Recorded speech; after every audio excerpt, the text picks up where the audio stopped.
Hello, everyone, and welcome back to, Malice Reviews. I am your host, Mad Matt, otherwise known as Matt Winchell, and with me today, usually with us every time we have a Friday the 13th, Bill Sylvia, otherwise known as the Man in Black.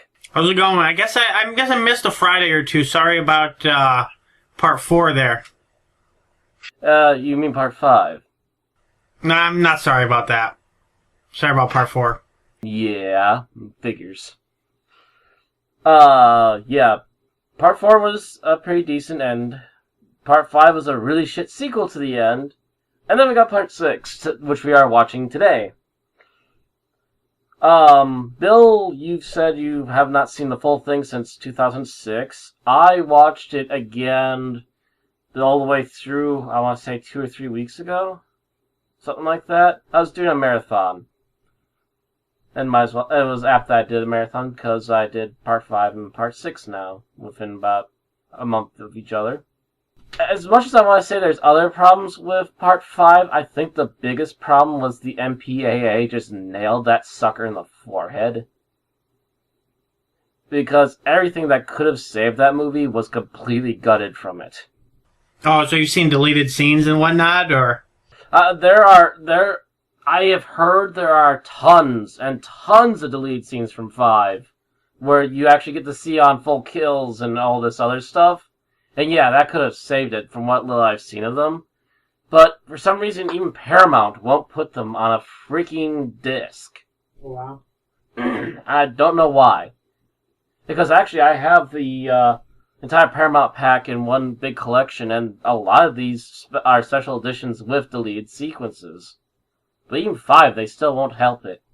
They will not try to save this thing. I guess most people don't buy 5, so they put the bare minimum amount of money into the disc. They probably just took all the copies that weren't selling and just put them into a big box set and just went, here, shh. Every time 5 actually sells is as part of the box set. Yeah, pretty much. The same with Halloween 3. Yeah, I'm like, it's developed a cult following on its own, but it's usually people, the following of that is few and far between, but it does have a lot more fans than Friday Part 5. Yeah, I will say that. Halloween 3 does have more followers than Friday Part 5. And it has a catchy song that people sing on Halloween. Happy, happy Halloween. I'm doing it for the camera right now, the bouncing heads. I actually do have, I have all of Nightmare, I have all of Halloween, I have all of Evil Dead, all of Friday the 13th. Right. How many other series do I have? As a matter of fact, I have all of Friday the 13th. I just finally rewatched about a week ago, Jason Goes to Hell. I've yet to watch Jason X yet. It's next on my to-watch list.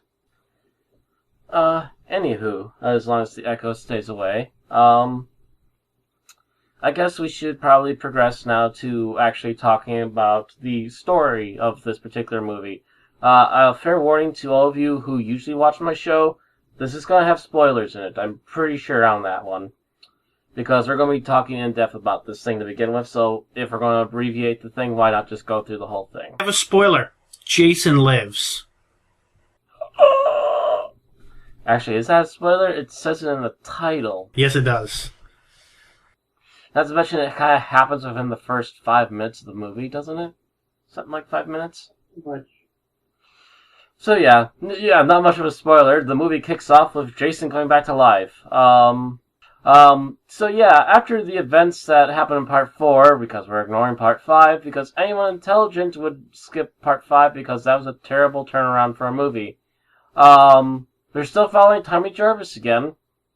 Still an adult again. Totally different actor, by the way. And for the people who actually try to, for whatever reason, keep 5 in canon, they say that maybe Tommy Jarvis got plastic surgery after 5. Yeah, that's what happened. Yeah. Yeah, he's got enough mental problems. What he really needs is plastic surgery. But Again, most of us just tend to ignore Part 5 as a fevered dream of Tommy Jarvis's. Tommy Jarvis is seeking out Jason's grave to try and essentially, I believe, pour gasoline on it and set it ablaze and make sure Jason permanently is nothing more than ashes. Of course, this plan happens to fail. As Tommy Jarvis is going about this, he has a freak-out moment, grabs a bit of the fence in the background, and proceeds to stab Jason with it like it's a spear about 3 or 4 times. And just as Tommy is getting out of the grave, lightning strikes the pole and brings Jason back to life. Jason then kills the guy that's with Tommy at the time. Tommy is about to set Jason on fire when it starts to rain and he's forced to leave. All in all, a very well thought out plan.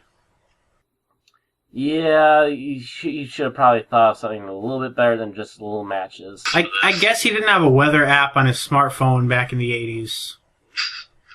Too true, too true. So, failing to incinerate Jason, Jason takes up that pole that was stabbed into him about 5 times and uses it as his new weapon for the beginning of this film. Meanwhile, Tommy goes back into town. The town used to be called Crystal Lake, is now called Forest Green. Why? Because they're trying to hide away from the Jason fans, apparently. I don't know. It's essentially the same plot as Freddy vs. Jason, except as applies to Jason instead of Freddy. Tommy comes running into the police to try and get help. Of course, he meets a lot of resistance as they're all pretty much going, "We're trying to forget that. Stop trying to bring that up. Hey, aren't you that kid that had his family and friends killed? Yeah, you're supposed to be in a loony bin, aren't you?"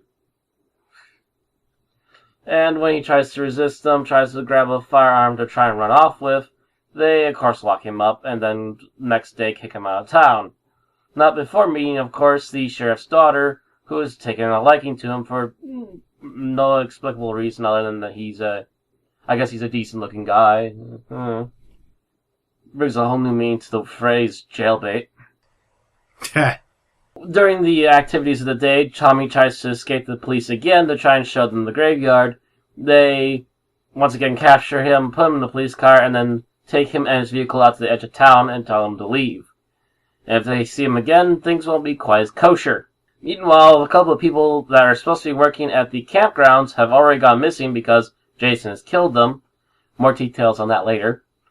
And has also proceeded to kill an entire group of people who are apparently working in the same business and are out essentially doing paint gunning.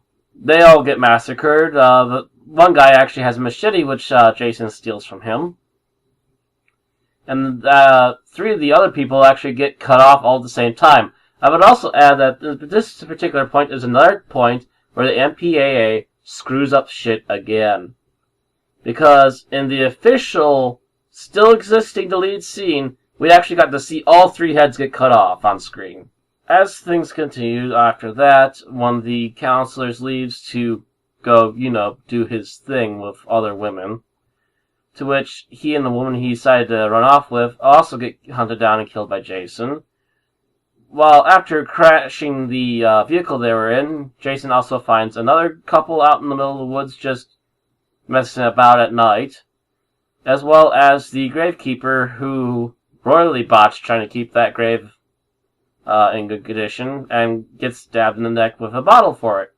A little while later, the police find this and start blaming Jarvis instantly for it, despite the fact that he should be out of town. Tommy, in the meanwhile, after leaving town, has gone off in search of any kind of reference to figure out what to do about Jason. Obviously, he realizes at this point that Jason is an unhuman being who has been brought back from the dead, and seeks out, essentially, I guess you'd call it spiritual self-help guides, kind of a deal. And he seeks out a way to try and put something like Jason back to rest.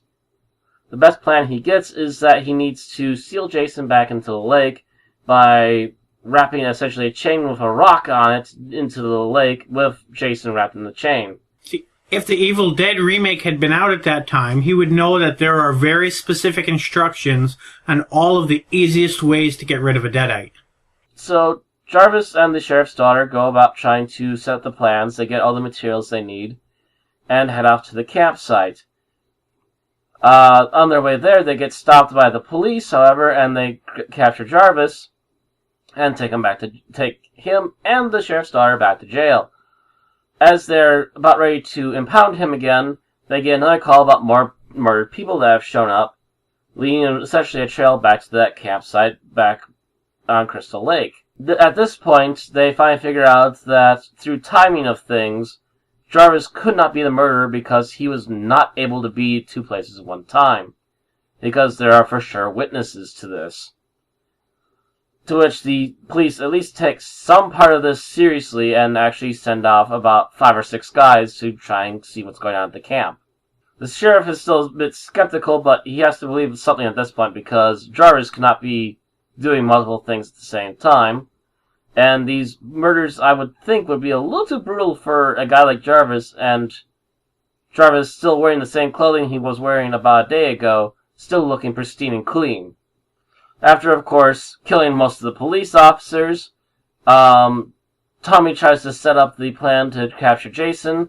The sheriff's daughter finds out that the other counselors are all dead, and tries to keep the kids all in one cabin, and hopefully keep them safe. However, Jason's attempt at trying to get at the kids after snapping the sheriff's spine back leads him towards the kids, but also the screaming leads Jarvis to call out for Jason himself, which of course gets his attention. Tommy finally does lead Jason off into the water, and after a bit of a struggle, Jarvis is left floating while Jason is apparently trapped in the chain. The sheriff's daughter comes out to save Tommy, only to get grabbed by Jason, who's still awake, and she manages to get the propeller on the boat to slice up Jason's face in order to help her escape with Tommy and give him CPR on shore. He does recover, and I guess most of the, at least for sure, the kids know what happened out there and would see this as Tommy being a hero and having saved them. I would, though at the same time, would assume that after so many deaths, all fingers would probably point to Jarvis and the sheriff's daughter, and they'd probably be in hiding if nothing else. Unless people around there really took this seriously. Of course, one would think that people will go out there and look for Jason, who's supposed to be suspended in water out there, but... Jason needs to be underwater for the Friday the 13th comics and the next movie. True. So in between 6 and 7, they gave up trying to hide it, and it's just called Camp Crystal Lake again. Instead of the town, it's just called Crystal Lake again. So much for that change for one movie. So, that pretty much covers the basic plot of it. So, what do you think about this movie? The interesting thing about this movie is that it's the closest thing you could come up when people think of the premise of Friday the 13th. This movie is really the closest thing you can come to. Pretty much every Friday the 13th movie actually has its own gimmick. People who are not fans of the franchise tend to miss this. The thing about this movie is that it is the first movie to feature Jason in his iconic form, essentially as a walking zombie, deadite, whatever you wish to refer to him as. He's a little more powerful than both of them normally are. With his mask, with all of his trademark abilities, it ends up with him in the lake, which is where I know several comics start with him there. The next movie obviously starts with him there. So does the following one. The next couple of movies actually start with him. The next two do, because he starts and ends the next movie in the same place. More or less, yes. I think that the novels might start with him there as well, but I haven't read any of those. And this is pretty much the closest thing you have to a zombie Jason with no gimmick. It pretty much, as long as you start after the opening sequence, this is pretty much the quintessential of what Friday the 13th boils down to and what people think of in terms of the franchise. Which is kind of funny because this is like the later end of the franchise made by Paramount as it stands. So, It was also them realizing this movie was Paramount realizing we have to give the fans what they want, because Friday Part 5 was really their attempt to do the same thing Halloween was trying to do with the series. We're done telling the story of Jason. We're going to go on with other things, and we're going to segue with this story that's not about Jason. And it bombed. People hated it. It, to this day, people cannot stand that movie. It does not even have the cult following that Halloween 3 does.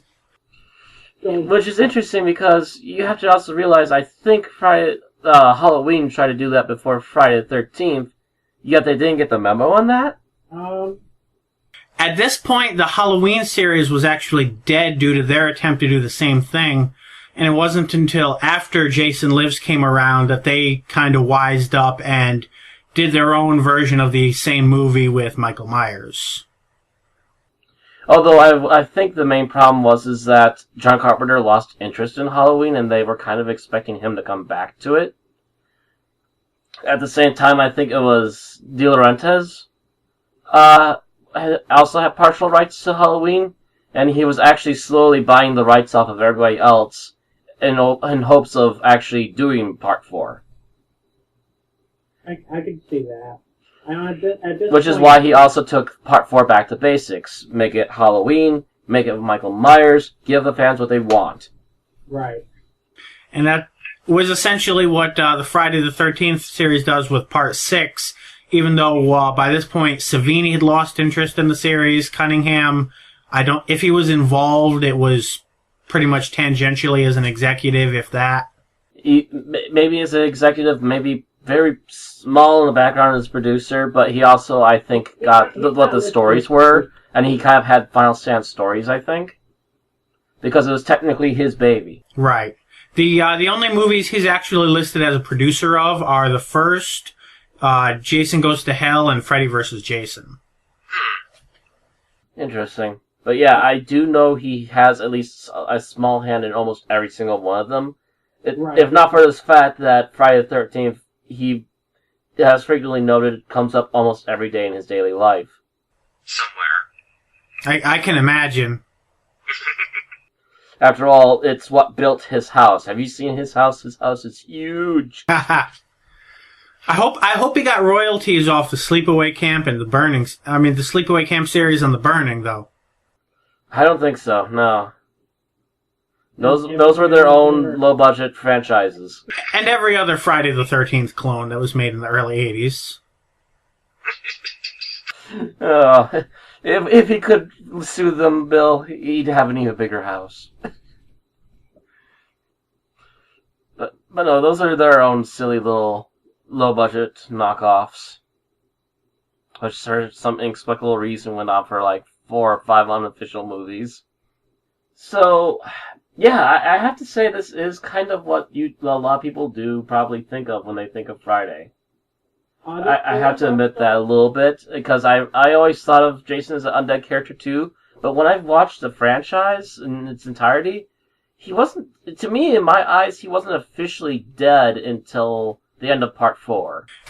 I always saw him as a zombie at the beginning of Part 4 because he rises from the morgue, but that's never explained, whereas in Jason Lives, it's very clearly explained he was raised as a modern-day Frankenstein. Mm-hmm. Oh yeah, they point blank, the lightning rod and everything. This is a modern-day take on the Frankenstein idea. Whereas part 4, you could conskew it as he came back from the dead again somehow.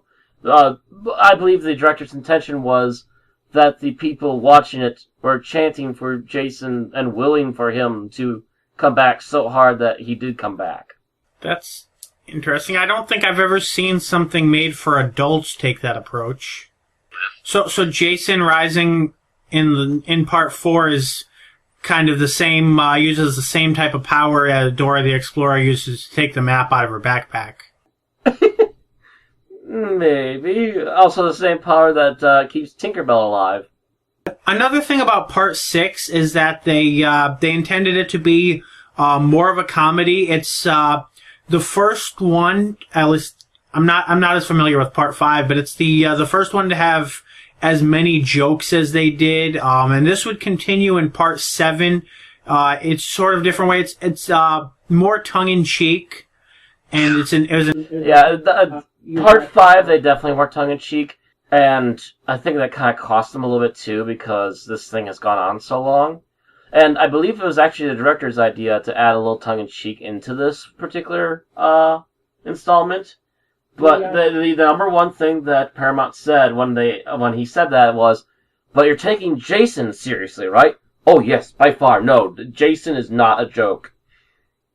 And that's what keeps this going. Tom McLaughlin both wrote and directed this, so it would have been his idea unless producer Don Bems had that idea. No, I'm pretty sure it was the director because he did write this, and I've seen the interview on my DVD with him. Okay, but adding that to it definitely changed it, because I have to say, when I enjoy part 2 and 3, but compared to movies like Jason Lives and The New Blood, they do come across as a little boring at times, and it's not unless you watch them together that you kind of realize why, because there's not quite as much of, the comedy involving the victims, the, whatever you wish to call them, the fodder. The fodder, yeah. Whereas here, for example, very early on, we have a scene that parodies the whole sitcom. One person, usually the guy wants to have sex and the woman has a headache and makes excuses, and they kind of parody that by reversing the roles until eventually the guy gives in and does. And there's just scenes like that that don't take you out of it too much, but they do increase, the amount of people that are going to find it entertaining. Yeah, I would also argue that, part 4 probably had some of the most solid characters in the entire franchise. I have to say that having at least a little touch of humor does allow for more character traits, if you will, for this franchise as well to carry on with. Because otherwise you'll keep coming up with the same stoners, losers, sex addicts, etc. I've got to say it's very interesting in, I don't want to go too far into part 7 because we'll be discussing that when the time comes. It's interesting that they sort of they introduce some of those ideas here, and in part 7, since it's a more serious movie altogether, they push those to real extremes to where you can only see them as jokes. So, I guess it's on to final thoughts then. Well, my final thoughts on this, thank God for this movie. If we would have ended on 5, that would have been such a massive downer note for the franchise that they would never do anything other than maybe a remake. And I have to say that, there's a few reasons why this kind of does tend to be why this movie is looked to as what everyone thinks of Friday the 13th. Because it's the first one to really do it, and they did a really damn good job with it. If I was to actually give it a rating, normally I don't do ratings on this show, but if I was to give it a rating, 5. This is a really damn good episode, or movie rather. Saying that out of 5 or out of 10? Out of 5. Out of 5. My only problem with this movie is that the next one was so damn good, there's no reason for me to watch this again. The next one was just at such a higher level that they can't compare, and I really, as a result, because I love The New Blood so much, I've never had a reason to go back and watch Jason Lives a second time. So for that, I would give it, I'm also going to say, and considering some of the things that were so hampered, and this movie was pretty much hamstrung from the beginning by all of them for Paramount after 4 were hamstring. This one, it's really evident where they... Yeah, this one's still pretty evident. It's not as evident as 5, but it's still evident here and there. Right, and I've noticed it so many times. Would have to say 3.5 out of 5. So we agree to disagree, but we do agree that it's above average. So, that's essentially our opinion on this one, folks. You heard it from Bill, and you heard it from me. And even though it's not a film that I return to often to watch, I definitely agree that its creation is, if anything, more pivotal than Part 7 was. You know, it restarted the franchise. It took it in a new direction. It kicked new life into it. It gave everything that Part 7 built off of was provided by this movie. Some of it was from the movies that came before, but without this, The New Blood, Jason Takes Manhattan, Jason Goes to Hell, Jason X, none of them ever would have happened. Pretty much. And that's why I absolutely adore this movie. And that's actually probably the main reason why I keep coming back to it. But also, I think, when I tried originally to watch the franchise, I think it was Part 7 that, for whatever reason, when I tried watching it, always find a way not to work right when I tried seeing it. I think I tried seeing it like 3-4 times, and either the video was messed up, the audio was messed up, or something else was gone. And I could never see the full movie. I should also mention that without this movie, the Friday the 13th series would have ended on a bomb, and New Line never would have picked it up. I'm not even sure if Paramount is still making horror to even have considered. I do know Paramount took part in the remake, in helping with the remake. They took a part in it, but I don't think that they're doing horror the same way anymore, to the point where they would have remade it if only the first 4 movies were successful.